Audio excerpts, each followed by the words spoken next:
एक बार एक शिष्य साधु अपने गुरु के पास गया और बोला, गुरुजी, मैं अब इस मंदिर में नहीं रह सकता। मैं यह स्थान छोड़कर किसी शांत और शांतिपूर्ण मठ में जाना चाहता हूं। तब गुरु साधु ने पूछा, क्यों, इस मंदिर में क्या गलत है? मुझे बताओ, क्या हुआ? तब शिष्य साधु ने कहा, देखो, इस मंदिर में सभी लोग मेरे लिए विषैले हैं।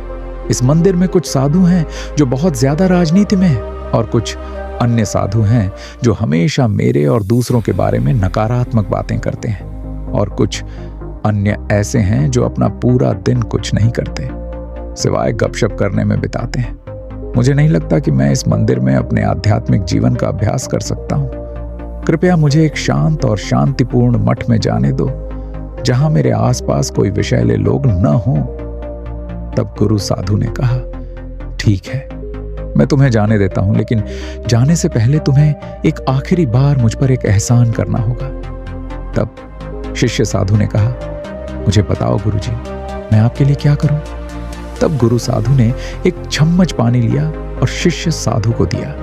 यदि तुम ये कर सकते हो तो मैं तुम्हें एक शांतिपूर्ण मठ में जाने दूंगा। इसलिए यह सोचकर कि गुरु इस अजीब अनुरोध को पूरा करके उसे एक शांतिपूर्ण मठ में जाने देंगे, विद्यार्थी भिक्षु ने चम्मच भर पानी लिया और उसे मठ में पूरी तरह केंद्रित रखते हुए और बिना घूमे एक भी बूंद महसूस किए चारों ओर घुमाया। इसलिए कुछ घंटों के बाद विद्यार्थी भिक्षु एक खुश चेहरे के साथ गुरु के पास वापस आया और कहा, गुरुजी, मैंने यह कर दिखाया।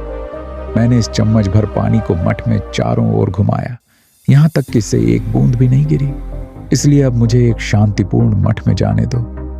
तब गुरु भिक्षु ने कहा, ठीक है मेरे विद्यार्थी, तुम जाने के लिए स्वतंत्र हो, लेकिन जाने से पहले मुझे एक बात बताओ।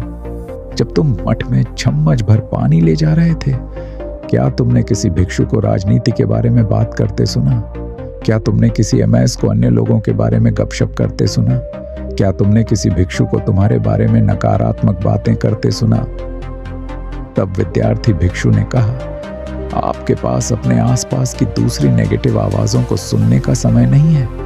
याद रखें, आप इस दुनिया में जहां भी जाएंगे आपको अपने आसपास नेगेटिव लोग मिलेंगे, लेकिन अगर आप अपने लक्ष्य और अपने बड़े मकसद पर पूरी तरह से फोकस्ड हैं तो बाकी सभी नेगेटिव लोग और आपके सुने गए दूसरे सभी नेगेटिव शब्द सिर्फ शोर है।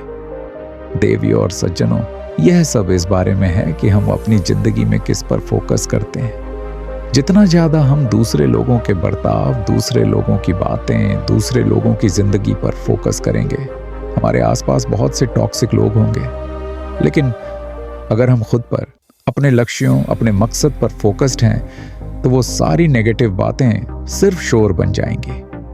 देखिए, दूसरे लोगों की बुराई करना आसान है, लोगों का डार्क साइड और नेगेटिव साइड देखना आसान है, लेकिन लोगों का उजला पहलू देखने के लिए हिम्मत और दया चाहिए। हम सभी की जिंदगी में कमियां होती हैं, हम सभी गलतियां करते हैं, हम सभी गलत चुनाव करते हैं, और वो सभी गलतियां, कमियां ही वो चीजें हैं जो हमें बनाती हैं। इसलिए जब आप लोगों के साथ काम करते हैं या जब आप सोशल मीडिया पर होते हैं तो आप ऐसे लोगों से मिलेंगे जो आपको पसंद नहीं है। आप ऐसे विचारों से भी मिलेंगे जिनसे आप सहमत नहीं होंगे। उन सभी समयों को याद रखें। आपके पास यह चुनने की शक्ति है कि आप नकारात्मकता के साथ प्रतिक्रिया करेंगे या सकारात्मकता के साथ उनका जवाब देंगे। देवियों और सज्जनों, यह सब इस बारे में है कि आप क्या करना चुनते हैं और आप अपने जीवन में किस पर ध्यान केंद्रित करते हैं। इसलिए अपने आप पर ध्यान केंद्रित करें और सकारात्मकता के साथ उनका जवाब देने का चुनाव करें।